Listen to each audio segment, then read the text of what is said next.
Today's episode of Running It Back is here. It's ready. I think you're going to love it. If you're new to the channel, don't forget to click the subscribe button. It helps the channel. It helps me out. And you can be aware of all the videos going up on the channel. Got a lot of stuff going up right now. You don't want to miss it. Hey, if you want to see me doing live stand-up comedy, this is your chance. I have dates coming up. October 16th, I am in North Hollywood at Zombie Joe's. It's a small little theater. I've been there before. It's a lot of fun. October 17th, the very next day, I am at the Hollywood Improv performing at the Lab. And October 21st, I am at Burbank Cyclery for their comedy show. I know, I'm going to be doing stand-up at a bike store. I've never done it before. I can finally give some hot tubeless tire talk. Finally. Anyway, today on the show, Jem the Baker joins me. She is on Instagram at Baker_Raiderette. We have a conversation about the Raiders. We have a conversation about history. We have a conversation about her journey into baking as well. I'm really glad she took the time to sit down because we go deep. We found out a lot of stuff. We do some sports history. We do some predictions. Really fun talking to her. You're going to enjoy meeting her. And she's a baker. Can't miss it.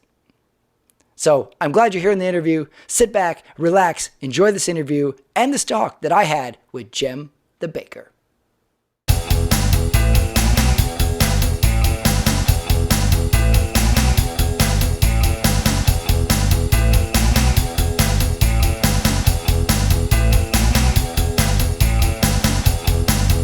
Joining me today on the show is Jem the Baker. She is a historian. She is a baker. Most importantly, she's a Raiders fan.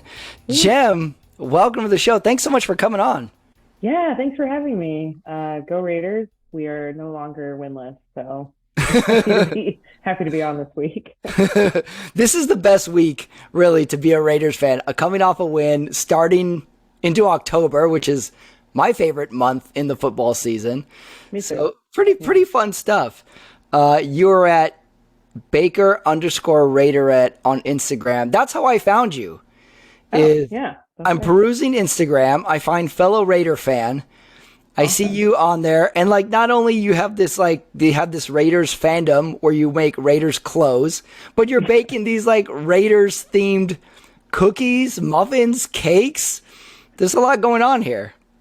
Yeah, I express my fandom in different ways, but I think like people, there's people doing awesome stuff. Like they've made the Raiders like their business. Like I have a friend that makes bandanas.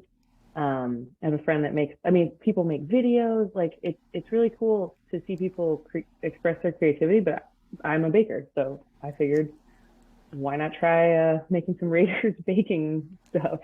Isn't it so funny how like our favorite team like becomes our pseudo identity? We like identify with our team, but like that's not enough. We got to insert like a part of us into how we enjoy the team as well. Like I do a Sunday night show where I talk about football, and it ends up mean just talking about how I am happy for the Raiders or how I had a panic attack during the Raiders game or something like that. It turns into that, and I think it's cool because now we just kind of see actually what our fellow fans are actually into, what their personalities are as well. Yeah, it really is like a give and take, right? I like what you said about it becomes part of our identity because the fans also become part of the Raiders identity. And that's like super unique to our team is that Raider players like know some of the fans and like know of the fandom. And it's really cool. That's really true. I was thinking about it, like preparing for our interview, and I was thinking like, is there a team that has more history in the league than the Raiders, going back to the AFL, going back to the development of the merging of the leagues, the identity? Like, I don't know another team that has sayings like just win baby and commit to excellence and silver and black. I don't know if there's more historical meat than the Raiders in the league. I'm biased, of course, but that's how I really feel with them. Yeah, I feel that way. I mean, I feel that way too. And like, obviously, I am a biased historian also, but I think I'm a historian of California, and the Raiders are an essential part of the history of California, in Oakland and LA, and the Central Valley, which is what I study mainly, has so many Raider fans.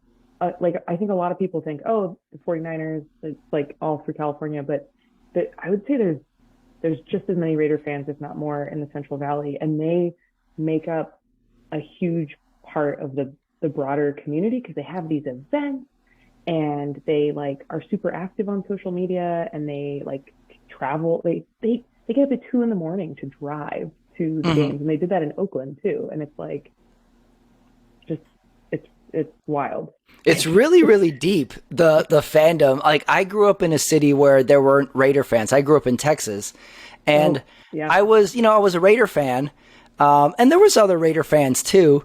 But Hmm. like, I felt like an outcast being a fan of a team that didn't have the majority there. And in some weird way, I kind of liked it. I kind of liked Yes. having a team that I was like, "Who's your team?" And I was like, "I'm a Raiders fan." They'd be like, "Wow," you know.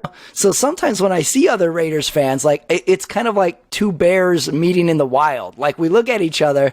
I'm like, "Well, I gotta say, what's going on with this guy or girl? Like, or what kind of fan?" You know, you sort of like it's still a novelty to me to meet another Raiders fan. So let's go way back. I want to know how Okay. you came to be, because keep in the spirit. Take this in the spirit in which I'm intending it. I don't know a lot of white women who are Raiders fans. Yeah, fair enough. Where Yeah. did it start for you? Where are you from?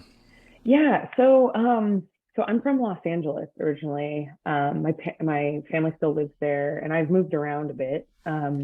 My dad was always a Raider fan. He is still a Raider fan, and a huge. We're a big USC Trojan family. So my parents both went to USC. I went to USC. My sister went. My cousin went. My grandmother went, and like knew the president of USC back in those days. It was really small. So we're a Los Angeles sports family. I think my dad stayed a Raiders fan. We never actually got to go to a game. So we went to USD games, we went to Dodger games, we went to LA Kings games.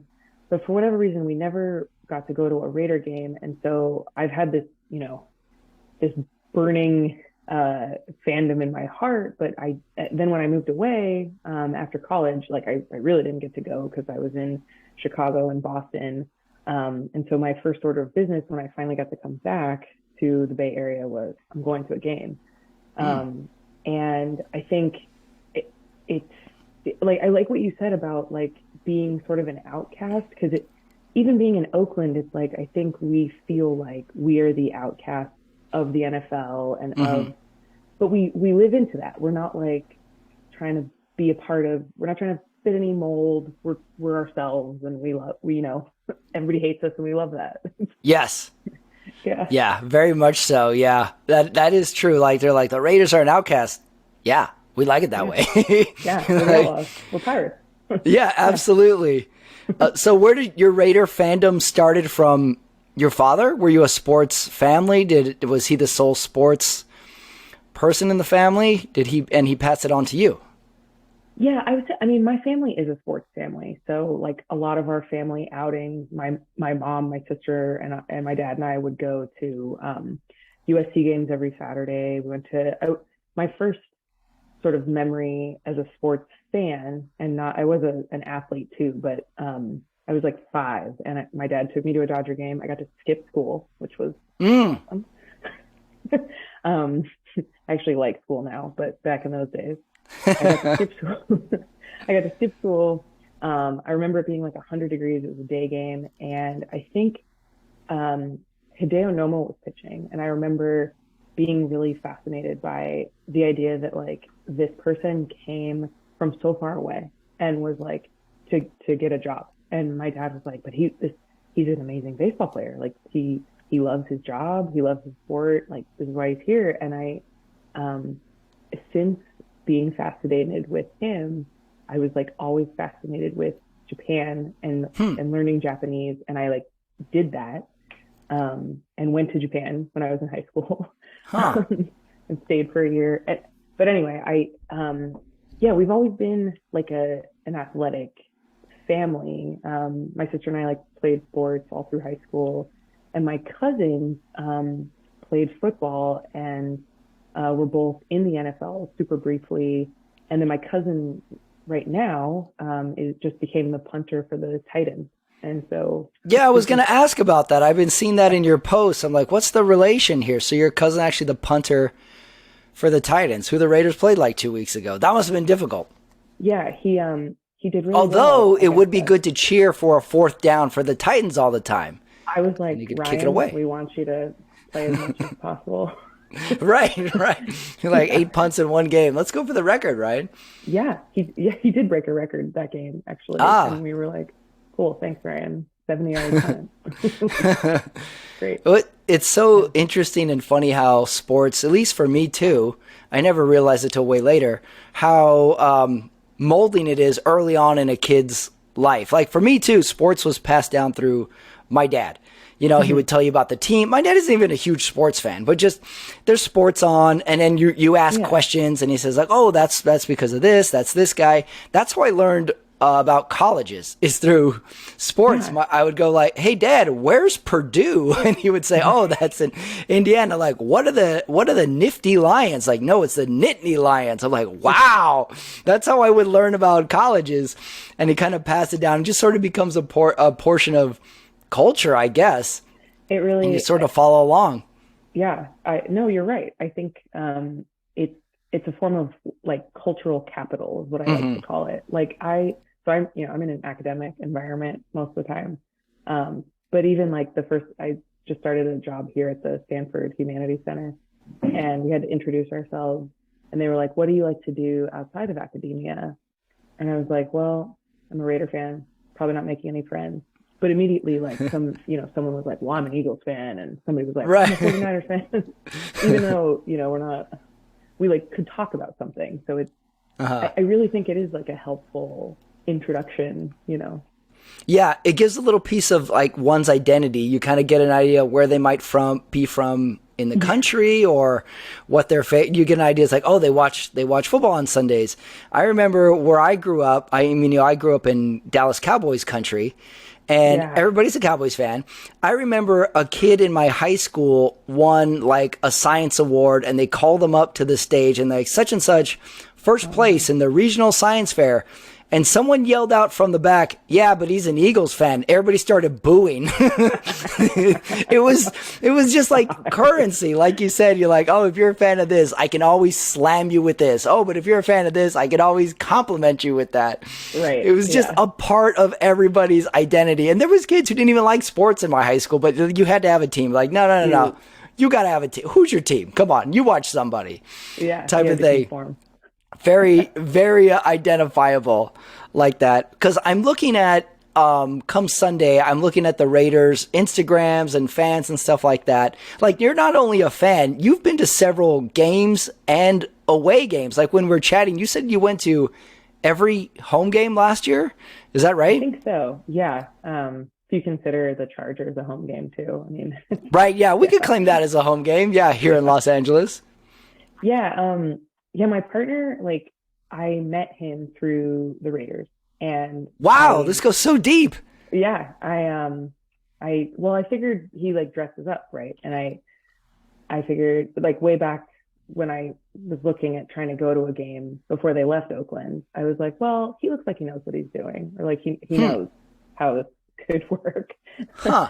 um, so I mean, that's how we kind of connected, and uh, he wanted to go to every home game, and then we missed a year because of COVID. Right. So yeah, it's just kind of it's a cool, like I don't know if I'd call it a vacation because it's very like exhausting, but in Yes. a good way. And as you said, it's like a heart palpitation for like 3 hours every Sunday. Yeah. I feel like we've lost years of our life. Mm. I definitely have. I had to repeat a few college classes due to Raiders games for sure.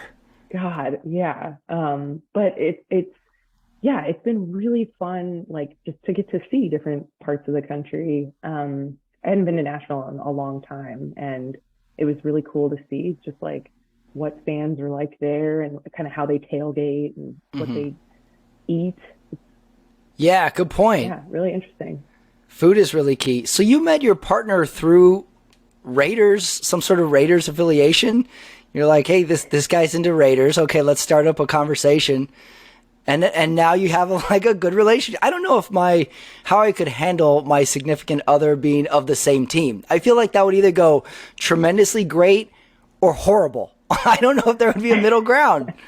It's so we're not like totally in line because I'm a Dodgers USC fan. He grew up a Braves fan, and so that right now is like not Interesting. okay. Yeah, but I've sort of like slowly turning him. Like I took him to a Dodger game, took him to a USC game. I was like, see, this is really fun, and it's and so we as long as we can, we kind of find the same hatred toward like the Angels and the Oh, Giants. that's good. You got to And hate the so same things. yeah, You I don't think that's always have to the like key. the same things, but you have to hate the same things. Yeah. That's really the key to a long-lasting relationship in I any would agree. context, really. Yeah. I would definitely agree. Oh, that's interesting. And then you do the away games too. Yeah, like you said, first of all, I have so many questions. Like, I don't know how you do this financially. Like I have a long weekend and I'm like, I can't do this anymore. Southwest So Companion Pass is really yeah, Southwest, that's true. Southwest and the Raiders are going to play somewhat in the western part of the country most times.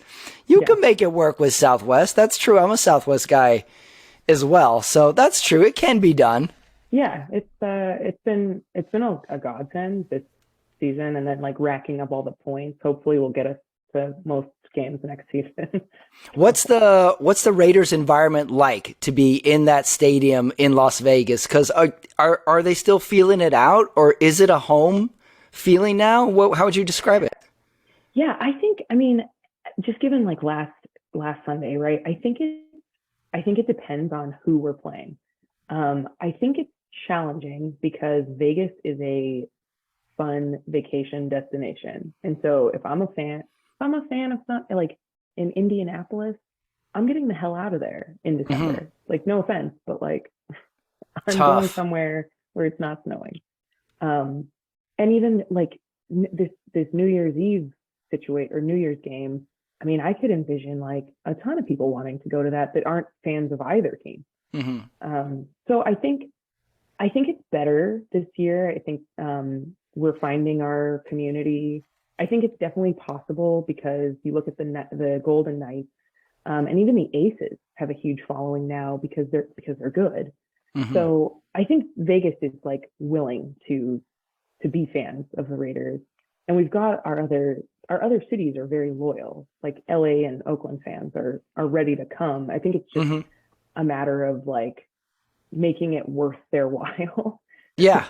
um, and it depends on the team too. Like I think the first week, I didn't I didn't think there were a ton of Cardinal fans. I thought there were some, but not. I think there were more of us.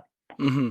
So It's interesting thinking of it now. Like when the Raiders were going to leave Oakland, I don't think I would have been okay with any other city but Vegas. I don't know why Vegas seems like a good fit. Like if they had been the Albuquerque Raiders, I don't think that would have sat well. yeah, The Boise that wouldn't have sat well either. But somehow when they announced like they're going to Las Vegas, I was like, okay, yeah, yeah, I can do that. Some reason I think it fits in some way to it. It's not that far away from the West Coast. And I just right. sort of liked it. It didn't seem like it was a stretch for me. Did you feel it was weird going Oakland to Vegas, or were you okay with the transition? Yeah, I mean, I vaguely remember the transition from LA to Oakland. And I remember my dad being sad and like kind of feeling like is this identity going to be lost? And I almost feel like it created more of a loyalty in LA because then we had USC and UCLA. True. To maybe those were our Yeah, football teams. Los Angeles was USC was the sports team in Los Angeles for a good decade there. That was what they had. Yeah, and we still, I mean, still, I think there's probably more people at the Coliseum than like I I don't know if this is like numerically true, but there are more USC fans in Los Angeles than like Charger fans, and it's just Mm, they're facing an identity crisis like we are too. that's true. Um, but Vegas to me is actually a perfect city for the Raiders because it's it's a city of transplants, and so it's super diverse. There's actually more. This is the nerd in me. there's more religious sites per capita in Las Vegas than in any other city in the Is United that States. right? You mean like churches and stuff? Churches, mosques, temples. Huh.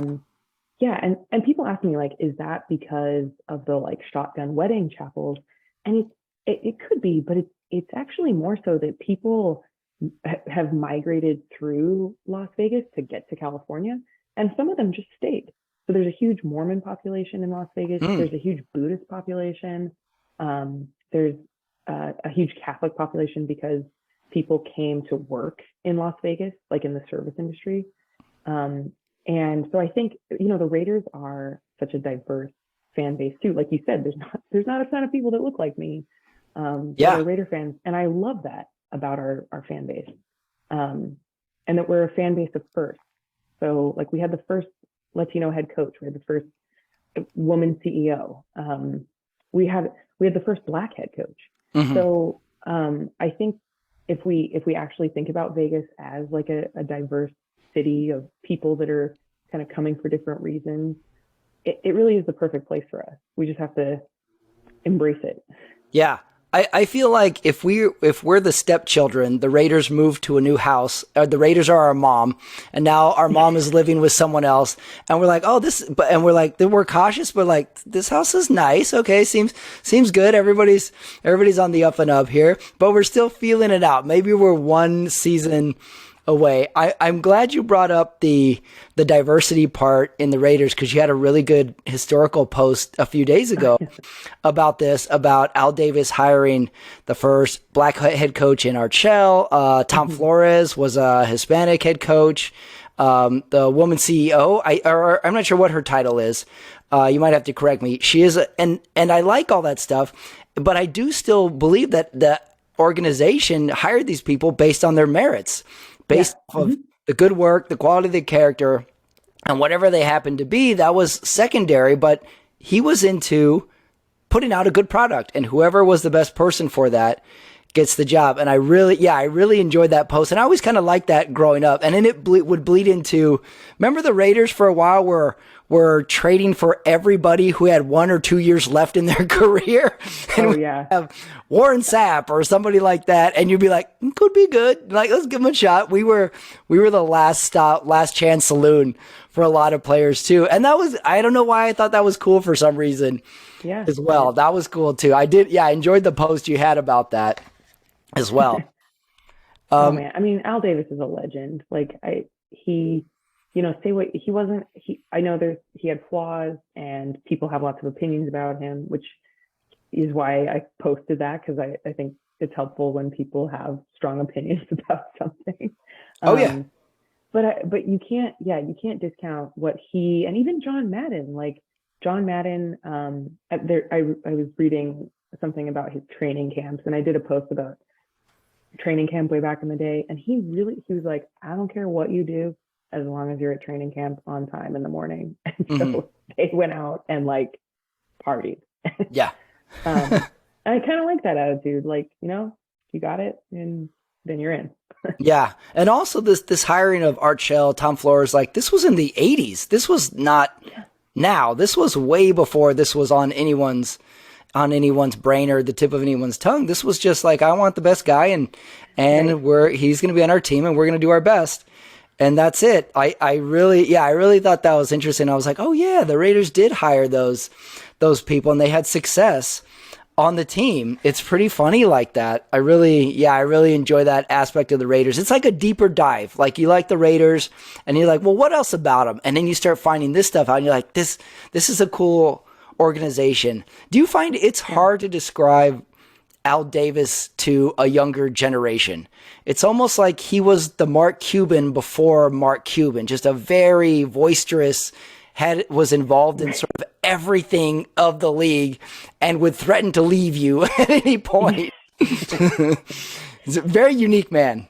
Yeah. It's interesting.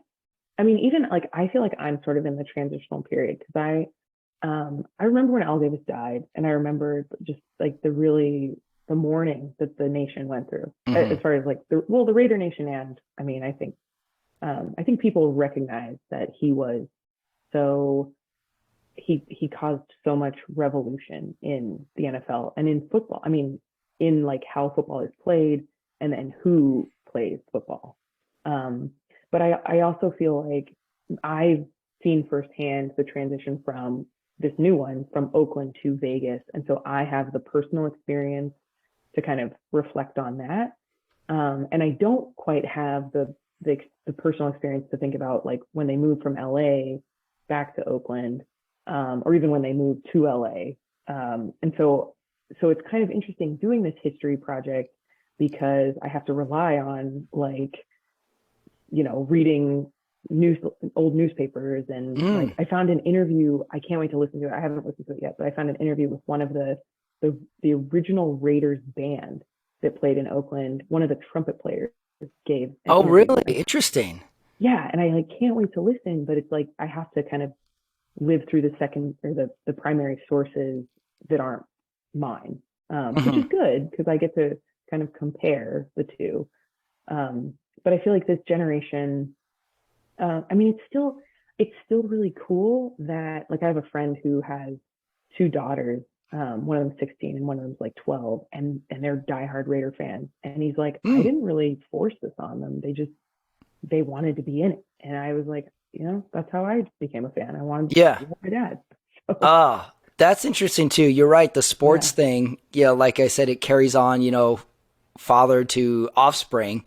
Every once in a while, if you have a bad father or parent, though, you can tell because that kid goes the opposite team. right, You're yeah, like, oh, my dad was a Cowboys fan, and the kid is a Steelers fan, and you're like, oh, right, that's yeah. that's a broken home. that is a The house divided. troubled Yeah, household. yeah, That is pretty funny. I don't know if you're like me too. Like I catch myself using sports as time frames. Like I go like when yeah, did that happen? It's like, oh wait, hold on. That was okay, that was the year we had Rich Gannon. Okay, that was 2002. I have to use right. some sort of sports time frame and then I can remember the year according to that too. It's just like a good bookmark for time It's in some true. some regard. Yeah. It Yeah, sort of bleeds into it. Do you remember, like, still going into the history, where did your Raiders fandom start? What was that Raiders team? Who were those players early on? That was yeah. your early education into sports. Did it start at Raiders or was it just sports in general? Yeah, so I started saying like my dad took me to this Dodger game, right? And I played baseball. I was like in T-ball when I was Mm, 4. So baseball and basketball were my sports, but and so I was a huge Laker fan. But for me, I think like I couldn't tell you. I remember watching like certain plays or certain games on TV. I remember players that my dad would talk about, and a lot of them were Trojans. hmm. Um, so Rod Martin and Ronnie Lott and Marcus Allen, of course, and even Al Davis and Lane Kiffin were associated with Oh, yeah, USC. that's right. Yeah, I know. I someday I have to do a post about the projector firing. Um, Oh, that'd be good. Yeah, excellent. yeah. It gives us some good time frame in there, good drama. Oh man, yeah. So, but I like I think the Raiders had a good relationship with USC, and so I remember like those players that like went on to be, Mm. great. I mean, I went to college like right after Pete Carroll like won everything, and so like if I had an affinity for another team, it would be the Seahawks because I love Pete Carroll and what he did at USC. Yes, yes, yeah. So Sometimes, or at least I do. Anyway, I allow myself to have kind of a secondary favorite team, or just a right, couple teams I keep an eye on. Like I do that yeah, with the Dallas Cowboys because all my family is. I was like, I got to keep an eye on this team. I got to know what's going on. I have got to family be in part of the family Chicago, as so like well. I got to Yeah, keep an eye on the Bears right. as well. So I allow someone to have a secondary favorite team, but it has to be outside of the division. Like it can't be within the Yeah, division. Is my no, is yeah, my you hate caveat. everyone, and Right, right. I was thinking, with sports early on, with the USC thing. My father went to USC also. oh, Yeah, my father went to USC medical school, and so cool, we would follow the USC players. And then I started to get old enough to realize, oh, they go from a college to a pro team. Yeah. And then you would start rooting for a player who's good in college. You were like, I hope they go to my team, sort of thing. Right. And then like one of my early epiphanies in sports was I remember Todd Marinovich went to the LA Raiders and I was like, wait a second. He's not good. Like, how could he be? I don't understand this. I thought he went from one good thing to another. Why is he bad? Like, I couldn't understand it. I was like, why? It's It was one frustrating. of my early disappointments in sports, or one of my early, like, seeing behind the curtain that not everybody becomes awesome at sports. Yeah. Carson Palmer is another. Ah, I that's a mean, good one. yeah. I well, even it's sad to say, but a lot of the recent USC quarterbacks, Matt Leinart. I mean, Matt Leinart is an awesome analyst now. Hmm. But like even Sam Darnold, like it's a bummer that we don't have like a star. Now a lot of our defensive players are really wonderful and are still like great in the NFL. But yeah, I think in the next couple of years we're gonna be back to where we should be. Yeah, it would be great to have that one big QB go Yeah, USC to, or at least stay West Coast or something like that, yeah, to really have like the city or the region or something adopt someone. Because I don't think cities adopt players like they used to. I mean, right. players trade and switch teams so much more often now. But it seemed like when a player went to a team, that city was like, "This is our guy now. Like Right. you are one of us." So I don't think we have that, and maybe we will in the next few seasons or something like that because it's a little bit more enjoyable. I did Yeah. like thinking about USC quarterbacks. I watched the game where Mark Sanchez is the announcer, and Yeah. I don't know if he's bad or good, but I love it. He's interrupting the other guy and he's telling little He's stories in the wild. commercials. Yeah. I do Yeah, like he's it. wild. And he's another. I mean, he was a pretty good quarterback, I would say, at USC, and just um, I think sometimes it's the team chemistry too. Like I think he just didn't mesh with the system, Hmm. and yeah, it's just a hard thing to predict. But So um, hard. It's like such a difficult position as well. yeah, You're taking in, and then not to mention if you're highly drafted, you're going to a bad team. right. So it's not No like offense, the other Jeff. way. Yeah, it's not like the other way. In if you're awesome in high school, you choose where you want to go to college. If you're Right. awesome That's in college, hugely, you don't choose yeah. anything. No, that's such a So big difference. That's true. it is such a hurdle for him. Thinking of like early sports memories, like have you ever cried due to sports? Okay, so first of all, when USC played Texas in the Rose Bowl, I Oh was yes. I was a senior in high school, and I was supposed to go back to school the next day, and I was like, I there's no way. So I got to skip school. And then my first year at Stanford was with the 2017 World Series, um, and I felt like someone died. Like, Hmm. Yeah. um, so I kind of skipped out on the rest of the week. It was really rough. It can be really, really debilitating. I remember Yeah, I would try and ask my mom, like, can I stay home from school? Like, if the Raiders had a bad loss. It was just Raiders for some reason. I liked other yeah, sports, but the football one would really get me as a kid. But I remember 1990, the Raiders are playing the Buffalo Bills in the AFC Championship, yeah, and they were the early game. And my mom, I'm like, I need to watch the game. I got to watch the game. And say, right. well, we go to church on Sundays. I'm like, I got to This is skip. my church. I renounce religion, whatever it takes. I am atheist now for 4.5 hours. Right. Doesn't fly. She makes me go to church. So we rush home and the second half is going to start. And I think they're down 28-3 or something. Like the game's Yeah. already over. I didn't even get to watch. And I just started crying. and then my uncle comes up to me. I'm crying. And he's like, oh, Patrick's pissed. And he just walked away. I was crying. I was a little kid. Oh, an NFL game. I mean, I think like a college football game is also like it's a big deal. Like in baseball, there's 162 games. Like if you Yes. lose one, okay, you're upset for like an hour, and then you can get over it because there's a game tomorrow. An NFL game is like a production, so it's like if it goes badly, your whole week is like out the Yep. window. So hmm The kids make fun of you at school Monday right. morning. You got to justify it somehow, some way. And Well, then and I we would were always be in the like, well, your real, team sucks too. Like you would try and make fun of their team. yeah. It was a whole thing to get through that Monday morning. Oh yeah. I mean, it still feels that way. I would say it feels that way on Instagram sometimes because like then Oh, you know good the point. TikTok comments are like, and you're like, where did you come from? Yeah. It is true. Yeah. And in Yeah. football is set up perfectly because it's essentially reality TV show. Before we had reality TV show, we have this big game. It's a meritocracy. We know the rules of the game and it happens once a week. And then we Yeah. watch it and then we complain about it. We get angry. Then we get ready for the next week and then we watch the next week and then we get ready for the next week and we build. And then we just sort of have this ongoing season of like drama once a week. It's so perfect because like you said, Yeah. baseball, I can't follow along. Basketball is a lot of games. Yeah. Football's perfect for this. It is. I can do once a week. Yeah. I mean, we have just enough time to recover and forget how we felt, and then we can go back and get Yeah. into I it. was like that with the Arizona game earlier in the year. I Yeah. was like, well, Sunday's ruined. And at about 6 p.m., I'm like, all right, not so bad. Monday, I'm like, oh, okay. Well, it's early in the, about Wednesday, I'm like, okay, well, who do we play next? All right. Okay. Right. This is Yeah. looking good. All right. Like I need a couple days to recover from tough losses. And then I get excited again. Like I quit Yeah. football 5 different times during the year. Right. And then I come back. I come back and then I can reboot. It's like a toxic ex. Right. Me and football have a terrible relationship going on 40 plus years.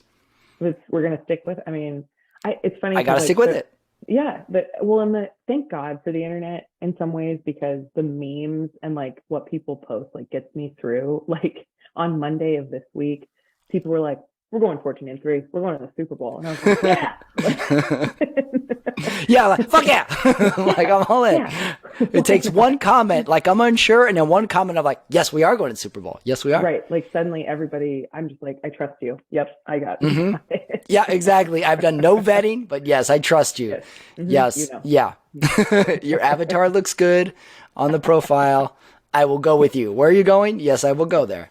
Yeah, right. It's great. Well, I want to talk a little bit current Raiders too, Yeah. because I feel like I'm almost still getting to know this team. I know Carr, I know Waller, but we have a new coach. We have Devontae Adams now, and then we have this Hollins guy who seems to be getting better every single week. He's a beast. He's such a beast. I don't know who this guy is. He's got the crazy hair coming out of the back of his helmet. my I God, can't get enough of it. So it's so great. And then we won last week, first win of the season. What is your current state of mind on the team this year? What do you like? What do you not like? How are you feeling? I mean, I know we're going 14-3, so We know that. Yes, we do. well, first of all, I posted the other day that I am now a Mac Hollins stan. Because not only is he an amazing player, it was great signing. Like he wasn't even on my radar when he came to the Raiders in like April. But he's a beast on the field. He also has a TikTok where he does like a fun fact Friday. So every Friday he makes a video about, like, he made one about donuts. He made one about like anti-racist work. He made one about like the Special Olympics. I was like, this is like the person that we needed. He's a total nerd. He was walking around the field without shoes on. So he was like, being one with the field. and he's got his crazy hair. And I just, I think he's a perfect Raider.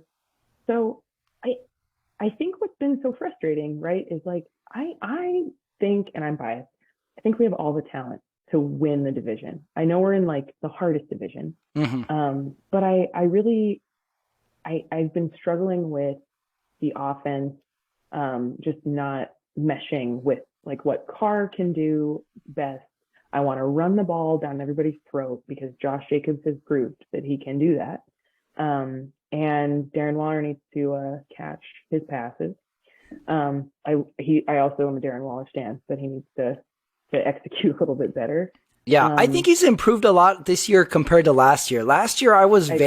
very, very wishy-washy on him. He almost seemed like the guy in the football movie who's super buff, super cool, and then he gets on the field and has the drops, has a case of the drops. He was like that guy to me. It's like he looks like he should be better than he is. And it's Yeah, I like agree. this year, he is. Yeah. Hopefully the extension will, rev him up. Maybe that'll wrap him up. Yeah. Yeah, I was super impressed with Max Crosby last game. I personally think in the NFL, I think our defense is actually fine. I think we've asked them to do, or they've done what we've asked them to do. They haven't allowed anybody to blow us out. That's another frustrating thing. We've lost Mhm. by 2 or 3 points. And Right. it's That's true. Yeah. We seem to find a way yeah, to lose those close games. And I think that's how we'll know when it turns is for a good team starts right. winning those instead of like finding a way to like, oh, almost. I always like when the sports announcer says, like with the 4-12 team, like, well, they lost, all 7 of their losses were 1-score games. And you're like, yeah, that's because they're bad. Yeah, right. Good teams Yeah, win those games. that's what that means. Yeah. Yeah, Yeah, close only counts in horseshoes and grenades is the phrase, right? Um, definitely. yeah. So, but I think we're on the up. I mean, I'm going to keep believing. I don't think we're going to go. I don't think we're going to lose, every game. Hmm. So, I think it might take a year or two to mesh with the new system, but I'm feeling better than I was a week ago. Yeah. Oh yeah. Me as well. I was angry at Josh McDaniel. I'm with you. I'm Yeah, like, why don't we just run the ball a lot? do it. It seems like Yeah, we do that pretty good. Like, why do we have to throw right. little bubble screens? Like, just running it is good too. Then, if Hunter Renfro was my son, I was in a fight with him last week. I was upset at Hmm. Hunter Renfro, Yeah. so yeah, I needed to send him to his room. But I'm willing. I think he's paid his due penance. I'm good He with can him. come to dinner. Yeah. He has Hmm. not gone off yet. So we've got a We're good waiting. bullet in the chamber, ready to go. I think later this season, and the season is so long now It is. that Yeah. once we get halfway through, we may have an entirely different team. So Yeah. I hold out for that as well. So I think I share your feeling as well as like this is like we could get this boulder rolling. And if we could really, really, really be good, really threaten the division, maybe. Yeah. I hope so. I mean, that's what we want is like at least to be a threat and not be Yes. the irrelevant, team that people are like, oh yeah, we want to play them. We want people to not want to play us, or Yes. at least to be scared. Right, Um, right. That's yeah. true. Like you always know when you got a good team, you're excited. Every game you're excited. Like my Yeah. favorite, I think the highest feeling I ever get is when your team has it 1st and 10 and they run for 8 yards. I think that's the best feeling ever Yeah. because you're like 2nd and 2, we got this, and all we did Let's was do it. run. I Yeah. love that. I love that feeling. So, I'm with you. Yeah. That's so great. maybe so. Maybe this just sort of starting off. Last year, didn't the Raiders start like 3-0 last year We did, and we and then hit won that the big close game. valley? Yeah. And then got Hmm. good. So maybe the valley is early for the team this Well, year. and I think there's some statistic where like in the last like 5 or 6 years, we lost every game after the bye. Mm, And I hope that that's changing because that's true we have too. a Yeah. bye in what, a week, like 2 weeks. So I hope that's not, it's a long season after the bye because that's a long time to go without a break. But, Yes. Yeah. um, Preseason is long. Extra game the last couple years. right. It's a long. These days, it doesn't seem like the off season. Like it seems like we have new news every day in the off season anyway. So it almost feels like the Right. NFL never really ends. We have games on Mondays and Thursdays, and 2 on Mondays coming up.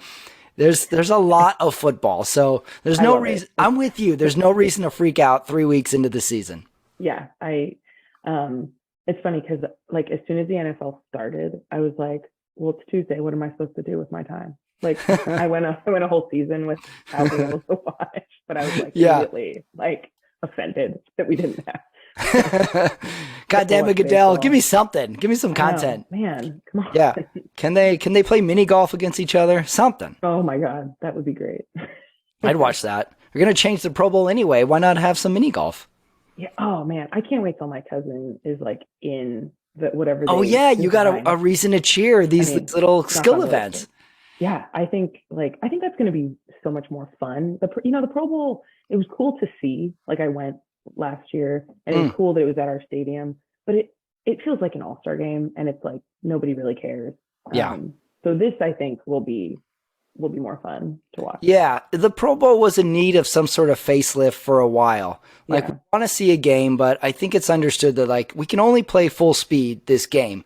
And if we can't do that, then we need something else. Do you remember the quarterback skills challenge, like from the 90s? And they would like throw, yeah, yeah, they would like throw the ball through tires and jump over. yeah, I couldn't exactly. get enough of that. I was like, That's yeah, like they would, perfect. you could hear what they were saying. They'd wear a mic. You get Yeah, to hear their voices, and they would do these little skills. And then the best was always just like, let's just see who can throw it the furthest. I was like, I need to know the answer to this question. Who can throw the ball the furthest? I need to yeah, know. right. Like So this is important for. yeah, maybe this is the right move for the Pro Bowl. Then Yeah. skills would be Well, great.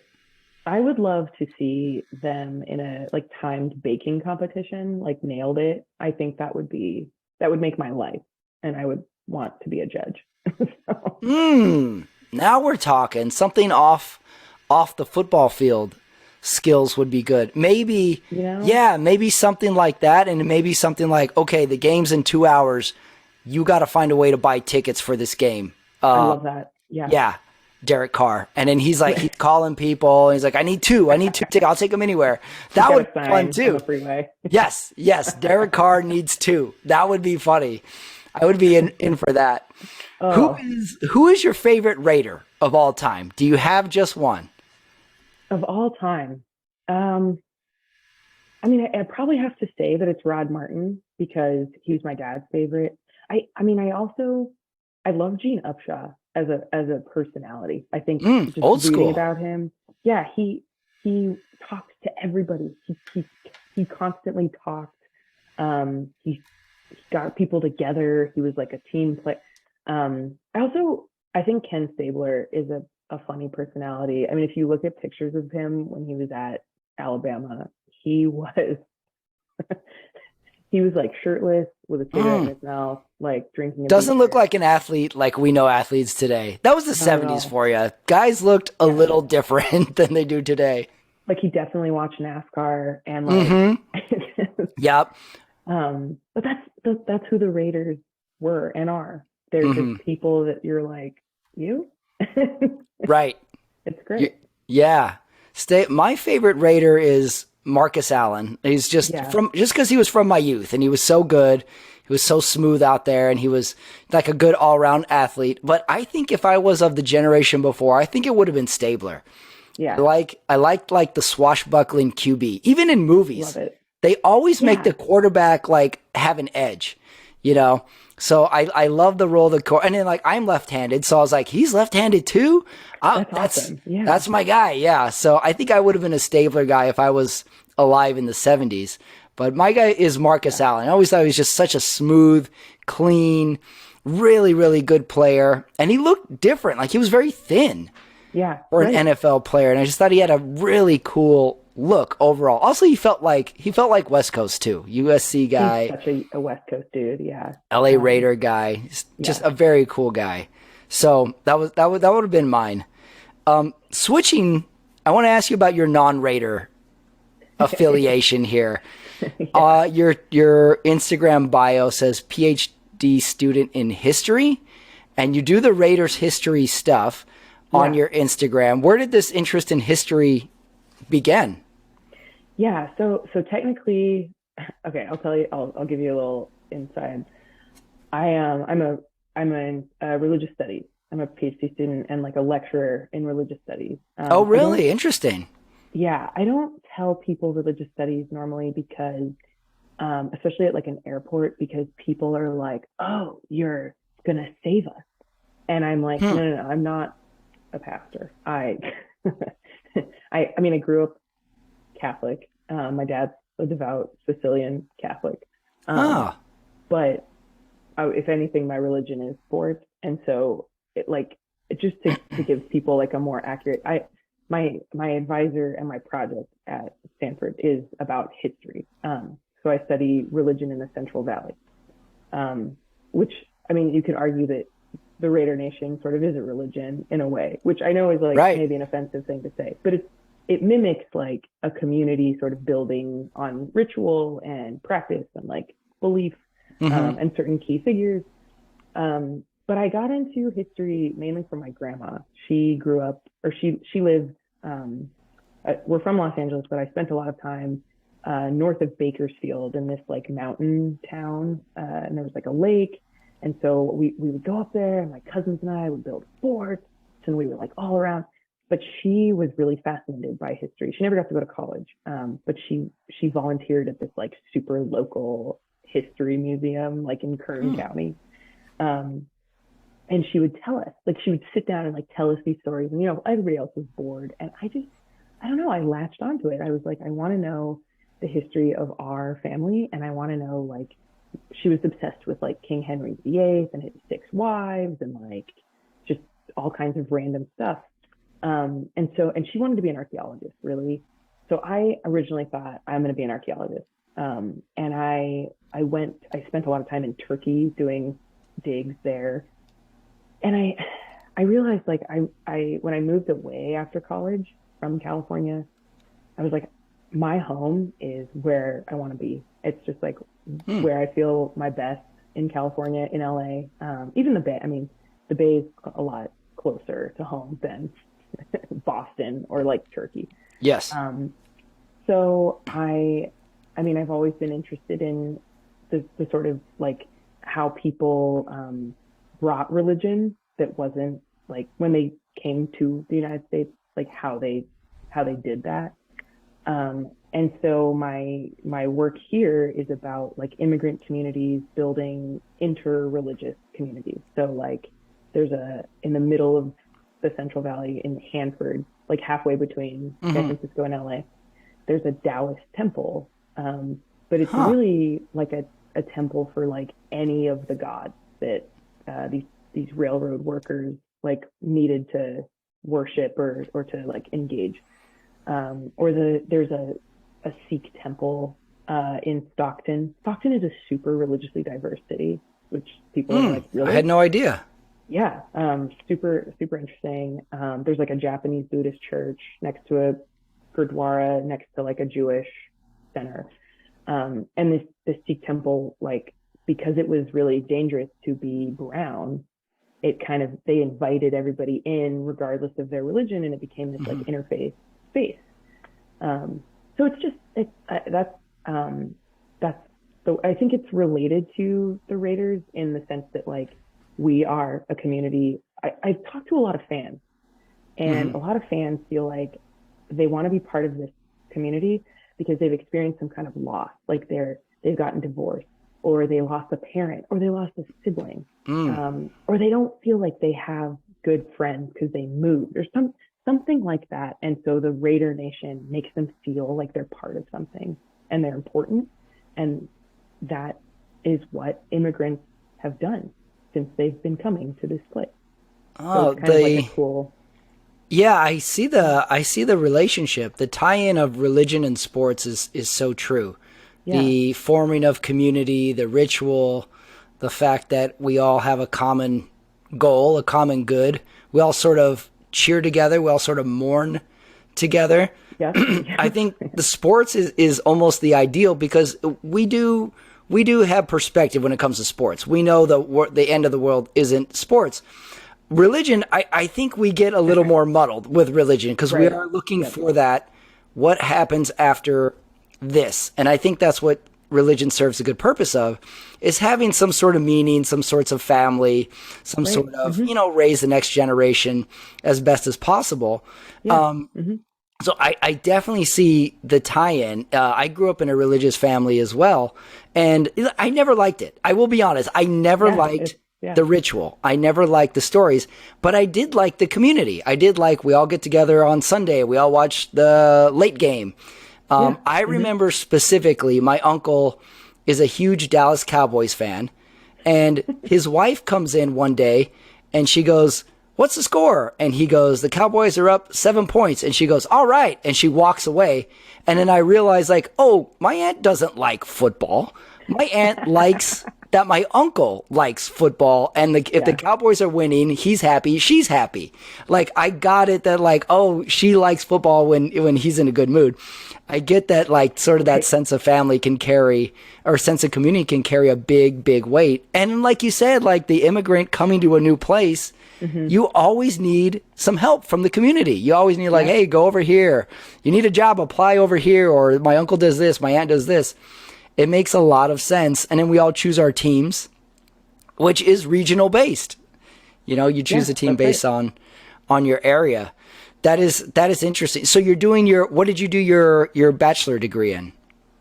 Yeah. So, so I couldn't decide. And my parents were like, well, you need to get a job. So I actually triple majored. I studied Wow. religion. Yeah. USC was a good place to do that because they wanted people to explore. So I studied religion. I have a business degree, and I studied Japanese, like religion and language, which actually is helpful now because there's a huge Japanese immigrant population in Hmm. California. And then I did like I dabbled in like international relations. I kind of thought I was gonna go be a global person, and it turned out I really just I want to think globally and be here. I see. Yeah. Yeah. I think these days that's so possible though, with how we can all work Yeah. remotely, how we all can communicate from our homes and living rooms and stuff. I think that Yeah. is entirely possible, or at least more so than it was 5 years ago, 10 years ago.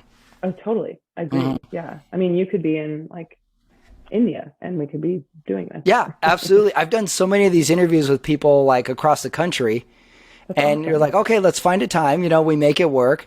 And I would say, before pandemic stuff, like I would go find people and you would do it in person, or Right. and now Yeah. it's like, well, let's just do it. Like I met someone, I am a stand-up comic.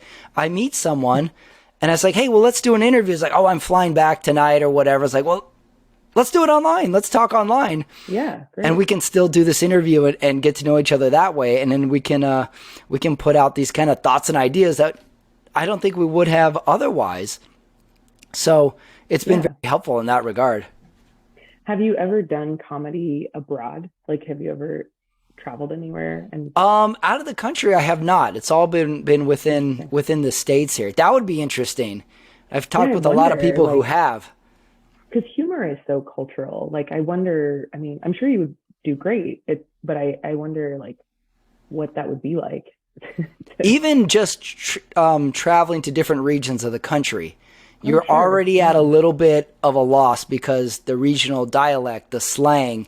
And then I've had this, a million times over where, in a comedy show, you have a couple acts that go up before you, Right. and those are usually local comics. So the locals will be doing city references, street names, local sports, and you'll be like, what the hell is he talking about? Right. Why are they laughing so hard at this? I don't know what they're talking about. What is this 7th South Target that is there but is closed on Wednesday? Like, I don't know what references you're, and everybody's laughing their head off at it. So I Oh, can't even that's so hard. imagine Yeah. overseas or out of the country trying to figure out the lingo, the dialect, the slang Oh my gosh. of Yeah. it all would be difficult. So yeah, it's very interesting like that, how we can communicate with each other. Where does the baking come in? Yeah. It's weird because my family is not like my mom hates cooking, Hmm. and I think she I think she feels like it's a burden she just never wanted to take on. So maybe that's why I think my grandma liked baking, but was like, no offense, I love you, grandma, but she was not good at it. She wasn't good at it. Grandma's taking a hit in this interview. I think she tried to make like healthy baked good, like sugar free, which now we have ingredients that are like better for that. But she would put like sugar free like marmalade in things, and it was just like, Weird. what is, yeah, it was weird. That is weird. Well, we had that era of sugar-free everything in the 90s, Yeah, which I that think was we just it. heard the Yeah. term and we were like, sounds great. We didn't know it was terribly bad for us then. It was probably worse than It was actual probably sugar. worse. Yeah. Just eating Snackwell's cookies and crackers. We're like, sugar-free, Dad. It's all good. I'm glad that we're like in a state now where people are like, okay, sugar is like bad, but like I can like be vegan and eat it and it's like fine. Or I don't know what. Right, right. That's true. We're at least past that weird sugar-free phase. But yeah, like I started baking when I was really young, and I would like bake Christmas cookies and all that. And then I think it was really when I moved to Boston and I was like totally by myself. I was a college chaplain for a couple of years. And I started baking just to like relieve stress.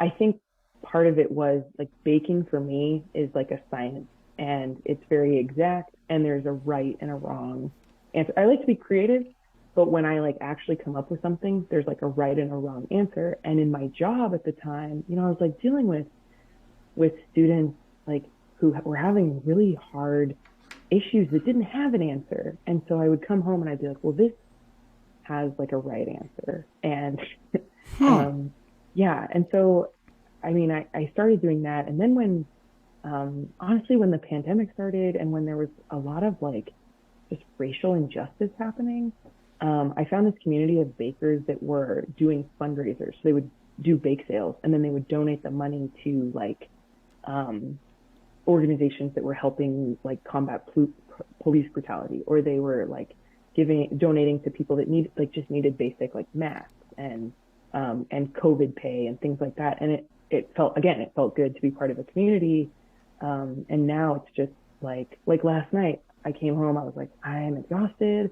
I like talked to a lot of people today. I just want to like mess some stuff up in the kitchen. That's what I did. Do you feel it like has some sort of like therapeutic advantage? It feels like your brain is Definitely. occupied. And then, like you said, I never thought of like there's a right and wrong way to do it, because you can be as creative as you want, but if it's not correct, the bread is not going to rise. It will not bake. Right. You still have to. Yes. Yeah. Yeah. So you feel it has some sort of therapeutic advantage, and then like the artistic advantage of it as well. I'm getting better. I'm really not an artist. I know people are like, oh, but and it's taken a lot of practice. If you saw pictures of like some of the things, it always tasted good, but it looked like it didn't. It's been, I think, I like teach spin also, and just like, I saw that. I was gonna ask about that. I was like, I wonder if she's taking spin or what. I was a spin class instructor as well, is why I was thinking that. Yeah. My background is in cycling. My main sport is cycling. I grew up riding and racing bikes, working in bicycle stores, and we had a spin class as well. Perfect. And then back to the community thing is you would have the class, and then I was always Mondays and Wednesdays, and it was the same group. So like you get to know your Mondays and Wednesdays group. You're like, oh, these guys talk all the time. They're little chatty Cathys. This guy, I haven't heard him say 2 words all season. So it's another thing. Like you have your little team. Right. Yeah. That's what I love about it, is that it's like not a competitive. At least for us, it's not a competitive. Yeah, that's true. It's not competitive. Everybody can do it. Yeah, we're all just trying to get through the class. Yes. Yeah, you're trying to get through something together. Yeah. The fact that like, if someone is super fit, it's not like their spin bike is going to pedal away in the studio. Right. Like you're still all together, you're still all chatting away. One is just breathing a little harder than the other, or pedaling higher than the other. Everyone's there. Man, the like classic rock is so great for spin. I will say, like it takes a certain person. Like some people are like, I don't want to hear that, but like AC/DC is such a good. I just like grind out to it. It is awesome. I would agree. Classic rock. I mean, I grew up in the Southwest, and classic rock is our rock. Oh, yeah.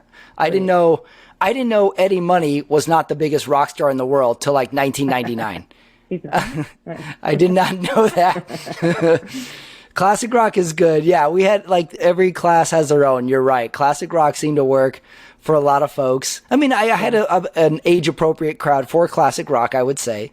Okay. I would Yeah. say like That's the good. higher beats, like the house beats. I heard a lot of people liking that as well. Whatever Yeah. you can take your mind off Right. the effort. I'm with you though. I would go classic rock like your AC/DCs, your Aerosmiths. Well, Oh. I think a playlist like that, and I can do it. Oh yeah. That's taking your mind off the effort. That is the key. Like if you're having fun, it doesn't feel like Hmm. your resistance is like killing your legs. So It is so funny with endurance sports, at least because that's my world. Is you would say, okay, concentrate on the effort. You know, keep the RPMs a certain amount, regulate your breathing, and as soon as you would get there, the instructor would go, "Now don't think about it." You're like, "What? I spent 3.5 minutes thinking about all these things, and then you tell me that. Now don't think about it." right. Now just let it go. Yeah. It's interesting that you got sports from your dad, but baking Mhm. you found on your own. Essentially, it sounds like. Yeah, I mean, I like maybe I think I kind of got it from because I liked to cook too. I don't cook as much like elaborately now, but Hmm. you know, my grandmother on my other side is Sicilian and she would cook just meals and but then it skipped a generation. So like my dad likes to cook, but my mom is like, no, I don't Mm, want that burden. I work. No. I Um, see.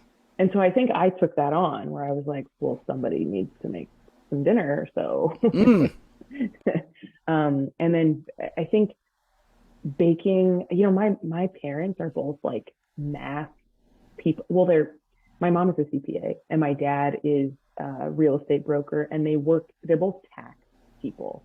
And so they work on like a spreadsheet, like there's numbers. And so that's really how my mind works, even though I'm a humanities person.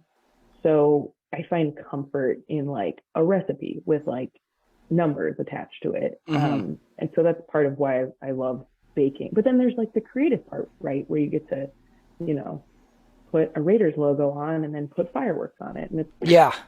yeah, Yeah, I see it. I see the analytical of it, like you said. It yeah, seems like it would be of your mindset to like yeah, follow the instruction and like, here's a room for wiggle room for creativity here, and then you follow the instructions here. right. So yeah, it's interesting. And then on your Instagram, it says DM for your menu. Are Oh, people yeah. asking you for baked goods? Are they always Raiders goods? Would you ever make a Denver Broncos cookie for anybody? Oh, man. Thankfully I haven't had to yet, but um, it's funny because I do a Christmas bake sale every year. Um, and I donate the money to like an organization that, you know, I find. Um, and it's been growing. So that's great. And I have to tell people are like, can I order cookies from you? I'm not a Raiders fan. And I'm like, oh yeah, I'll take cookies. He's like, well, who are you a fan of? Yeah. It's, I do have a lot of cowboy fans of my baking, I would say. Oh, So interesting. Yeah. I have to be cordial. Mm. Well, in LA, there is a Yeah, big there's a cowboy lot of fan base. Cowboys fans in LA. That's true. Yeah. So I've never had to make like I've made a USD cake. I made Dodger cake. I don't think I've ever made like I think a UCLA cake would be the hardest. Like Ooh, I forgot about UCLA. That's right. That would yeah, be I grew tough. up just really not liking UCLA. No offense to any Bruin. My cousin is Bruin. I love her, but like in my blood to not like UCLA. Can't be UCLA. So Yeah, you have to hold steady. You have to hold tough on that one. yeah. But at the end of the day, I'd be like, okay, if I'm making money on this, then I can do it. Right, right. That's Yeah, true. You're serving the community, even right. if it is a UCLA community. Yeah, I wouldn't poison it. I promise. It would be funny if like you had the UCLA cookie, but on the back you had a little USC Trojan, just really small in Right. frosting, Yeah, I just should as do your that. trademark, just to let you know that the flag is planted in the Right. cookie itself. Well, before we get to the movie game that I have specially prepared for you, prediction for Raiders Chiefs this Monday night. Yeah, Raiders going to Kansas City, not historically the best place it's a for hard place to Raiders. play. Yeah. I mean, I have to take the Raiders. I'm gonna say I'm gonna say that it could be a decently high scoring game. So I'm gonna go 32 to 28. I think, Oh, I like that. yeah. I mean, we I, have to. I mean, Mahomes is gonna score. He's gonna get it done. But I think if our defense can stuff the run, then right. we could get I it see done. that. I see that. I'm going to Yeah. go a different route. I'm going to go a low scoring game. I'm Okay. going to go a Yeah. 17 to 10. I'm going to Oh, that say would be great. this is like the really rare off Mahomes game. Remember that? Was it a playoff game last year where like it seemed like they put him in a chokehold and he Yeah. didn't seem like he was quite the Mahomes that he was? So I'm going to go Yeah. the Well, they just rare. lost to the Colts, so I mean, The Colts. I forgot they were in the league. I hope the Colts beat the Broncos tonight as well. Oh, that's right. Then the Colts, we can gain a game in the division that way too. That would be great. Yeah. All right, great. This can happen. We must will this to happen. Yes, manifesting it right now. Excellent, Jem the Baker. Well, I always end all my interviews with the Rotten Tomatoes head-to-head movie game, but Okay. I always tailor it to the guest. So this week is, we all know that the Raiders originally started in Oakland. They moved to LA.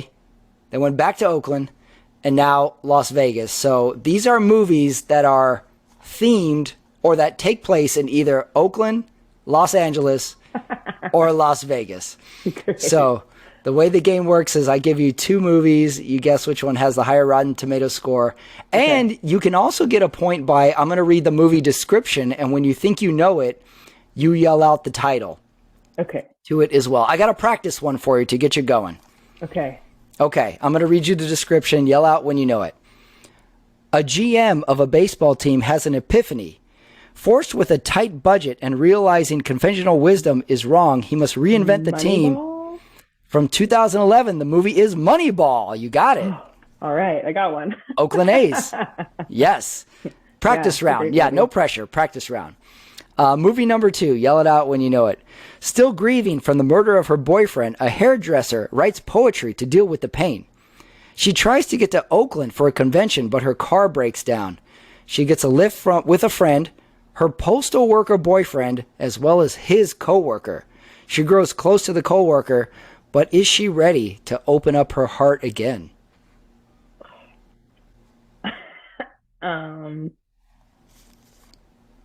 A hairdresser. Tough one. Poet. Yeah. Oh my gosh. In my head it's like an 80s movie, but I don't. Yeah, that description does sound very 80s. You're right. Yeah. But it's not. No, well, it is from 1993, Poetic Justice. Oh, okay. This was when we were putting Janet Jackson in movies. It was that era where we're like, is this movie good? So for the practice round, Moneyball versus Poetic Justice. Which one do you think has the higher Rotten Tomatoes score? I think Moneyball does. Okay, Moneyball is fresh, 94%. Poetic Justice, 34%. You nailed that one. Wow. 34. It was not a good movie. Maybe that's why I hadn't heard of it. Just that description alone is like, I got to get to Oakland for a convention. I know. It's kind of like, okay, like, yeah. Okay. All right. Okay. Now on to the real stuff. Okay. Here we go. Description of movie number 1. In the distant future of 2013, the President of the United States is exiling all citizens who don't conform to his hyper-conservative views to Los Angeles, which has become now an island after a huge earthquake. But when the president's daughter nabs the detonator to her dad's apocalyptic weapon and sneaks into LA to be with her rebel leader lover, the government taps commando turned Army Ranger to save the young woman. And if he doesn't, he will be executed. Sounds like a reality. Distant future of 2013. Right. It's not like City of Angels, is it? Is that your guess? I can't tell you. I'm the judge of this game. Okay, You can't ask. You can't ask Pat Sajak. Is like, is it William Shakespeare? Pat Sajak. I know. Yeah, is it? It's a Leonardo da Vinci film. Okay, that's my guess. I'm not sure. The movie is from 1996, Escape from LA. Oh, okay. 96. I like that movie kind of came and went. Yeah. Kurt Russell, and that's about all I can remember Oh, okay. who was in that movie. I think we were still on The Lion King at that point. Like, that was, Right. This was classic. heavy. Yeah, this was heavy Yeah. Disney era as well. Yeah. Okay. Well, this is just the first round. Here's your next movie. Okay. When a massive earthquake rocks the city of Los Angeles, an emergency management worker returns to help the city, after a geologist warns him that something may be brewing underneath the city. When another earthquake unleashes this potential and threatens the city, they now must work together to divert the threat and save Los Angeles.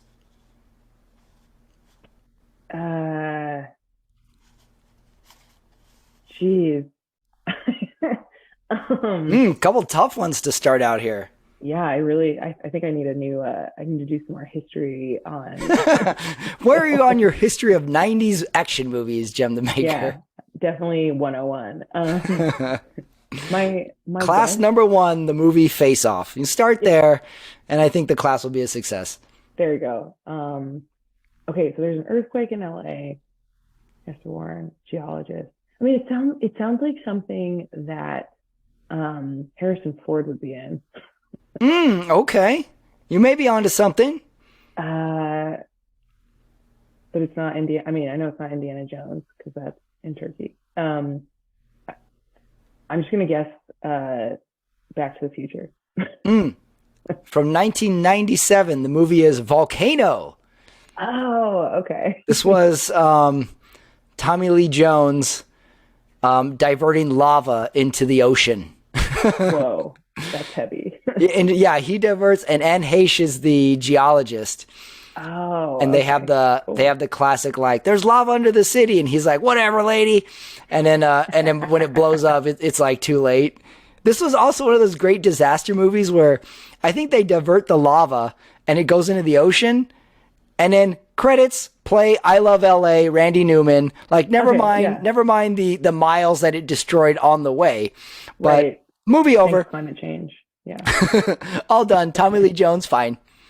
So your movies are Escape from LA versus Volcano. I think Volcano has a higher score. Going Volcano. Okay. Escape from LA is 53%. Volcano, 49%. Edge you out there. Tough first round. Yeah, this is a very tough one. They were clearly both Hollywood hits. Right. Yeah. It was the 90s. This was a different time. We were very easily entertained. Somehow, right. Tommy Lee Jones and Anne Heche as a love interest. We're like, yeah, I'll watch that. Yeah. Okay. Sure. That makes sense. Round number 2. Here we go. Yell it out when you know it. In the early 70s, a low-level mobster is tapped by his bosses to head west. Oh. He is a quick success at his job, but problems arise with his loose cannon enforcer, his ex-hustler wife, her ex-con ex, and a handful of corrupt politicians. It sounds like something about Whitey Bulger. Well, we got mobster in this. Low-level mobster in the 70s heads west. He head west?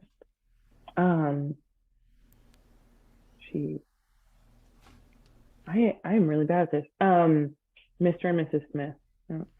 The movie is from 1995. Casino. They go to Las Vegas. Oh, there we go. Okay. I right. need to remember the local. Oh, right. Okay. The theme. Yeah. Remember, we're Vegas movies here. Okay. Yeah. I watched this movie like a few months ago, and I was like, why would you ever get married to Sharon Stone? She is so crazy in this movie. Everything would work out if he just wasn't married to cokehead Sharon Stone. Ah, jeez. All right. Here you go. Next movie. Remember, Las Vegas is the theme. Okay. Driving a red Corvette across the desert with a suitcase full of drugs, 2 friends consume an alarming amount of drugs. They trash their hotel room and fear the authorities. Trying to drive back home, they have an odd run-in with a cop, convincing them to head back to the desert and continue their binge. The only thing I can think is Fear and Loathing in Las Vegas. From 1998, the movie is Fear and Loathing in Las Vegas. You got it. Finally, got one. Got it. You're on the board. On the board, your first point. Now we're going to get rolling. That first round was the first 3 weeks of our season. Throw that out. Yeah. So your movies are Casino versus Fear and Loathing in Las Vegas. Ooh. I think Casino. Casino is the answer. 79% Casino. Fear and Loathing in Las Vegas. 49%. 2 in a row. Whoa. When you started to read that description, I thought it might be The Hangover. That's true. Vegas. I have seen that movie. So. Okay. All right, here we go. Last round. Okay. A man of action is less than 24 hours into his parole and is already rolling out a new plan. After rounding up a crew of skilled criminals, he orchestrates the most sophisticated, elaborate casino heist in history. Ocean's 11? From 2001, the movie's Ocean's 11. You got it. All right. Good movie for Suits. Yeah, that's right. Ocean's 11. Very, very good movie for Suits without a tie. And here's your last movie. 2 days before his wedding, a man and his friends head out for a wild and memorable stag party. When the 3 groomsmen wake up the next morning, they can't remember a thing. The little time to spare, the 3 pals must find their friend, piece together the night, and make it back in time for the wedding. That is certainly The Hangover. 2009, the movie's The Hangover. You got it. All right, now you got the mindset of it, The Hangover. I don't know if you're like me. I don't know how old you were when you saw The Hangover, but when I saw The Hangover, I was like, I need to party right now. Right. I need to do that right now. Yeah, I saw it with my mom, and I felt that way. And Ooh. my mom was like, "Oh my God, what are we watching?" There really should be a oral history of movies like we all saw with our parents in the theater. Oh my God. There's been some awkward moments, especially that era where like your parent was like, you might be ready for an R-rated movie. Right. Maybe not. And you go see it and you're wildly embarrassed by. I saw the movie Fear with my mom in the theaters. That was rough. There was a lot of like stare ahead at the road on the drive home. Right. Like, don't talk about it. Just Yeah. A lot of that. I'm like, we should have saw The Lion King. Right. Disney movies are like super dark, but in a way that kids don't understand. So it's like, fine. Yeah, still enjoyable to a kid and an adult. Like you just like put it on, we're gonna be fine. There's not gonna be any explaining needed driving home from this movie like the movie Fear did. Right. Yeah. That's key. Okay, your last matchup, Ocean's 11 versus The Hangover. 2 Las Vegas movies. Oh man, I'm gonna go with Ocean's 11 because I feel like action kind of a lot of times gets better ratings than humor, but they're both great movies. Okay. Oh, interesting. You're thinking like a Rotten Tomatoes critic now. Trying to, put my mind in it. Okay. Ocean's 11 is 83%. The Hangover is 79%. Your thinking was dead on. Pretty close, yeah. Yeah. 83 versus 79. Two very fun Vegas movies. So you nailed it. Total of 5 points. So if this is anything like the Raiders season, then we're going to catch fire and nail all 5. That's right. All 5 in a row. We're going to think like the critic, and we're going to nail the rest of it. Yeah. You hear that, Josh McDaniels? Think like the critic and run the ball, please. Josh McDaniels, did you know he's a history nerd too? I didn't know that. Really? I just learned that. Yeah. I was like, could you look up some of the Raiders history and like? Oh, good point. Yeah. Hey, Josh McDaniels, what's the history on running the ball on first down? Yeah. When you got a good runner. Yeah, exactly. Yeah, apparently in the Hall of Fame game, they tried to do a tribute to Cliff Branch by like throwing it long. and they botched it, but they tried. It's only a good tribute. You're right. If they successfully complete the play, otherwise it's a wild insult to the memory. Right, it's like, just never mind. We're gonna forget. If Josh McDaniels orders any baked goods from you, please add a note of your own kind of coaching suggestions in the box. Oh, I'm gonna make one of those cakes that says like "run the ball." I'm with you. But I will subscribe to that for sure. Perfect. Jem the Baker. We talked Raiders. We talk history. We talk all sorts of baking. She is at Baker_Raiderette. Go Raiders this Sunday. Go Raiders. Let's do it. Okay, that is it. That is the show. That is running it back for this week. I want to thank Jem the Baker for joining me, talking all things Raiders, history, baking, and beyond. How about that Rotten Tomatoes game as well? Thought she performed quite well. Those were tough matchups as well. Hey, don't forget, if you're new to the channel, give it a subscribe. You can see what's going on. You can see what's going up all the time on the channel. The Sunday Night Talk is currently running and is in season. That goes up, well, Sundays, of course. Me and Omar Carmona talking all things NFL and beyond on that show. Don't forget, if you want to see me doing live stand-up comedy, October 16th, I'm in North Hollywood, Zombie Joe's. October 17th, I'm at the Hollywood Improv. October 21st, I'm at the Burbank Cyclery. You got a lot of chances to catch me. Let me know if you're coming out as well. So, I want to thank Jem the Baker for joining me this week on the show. Thought that was a terrific interview. And don't worry, everybody. There's more coming. The Raiders are going to turn the ship. It's happening. Chiefs, Monday night. Go Raiders!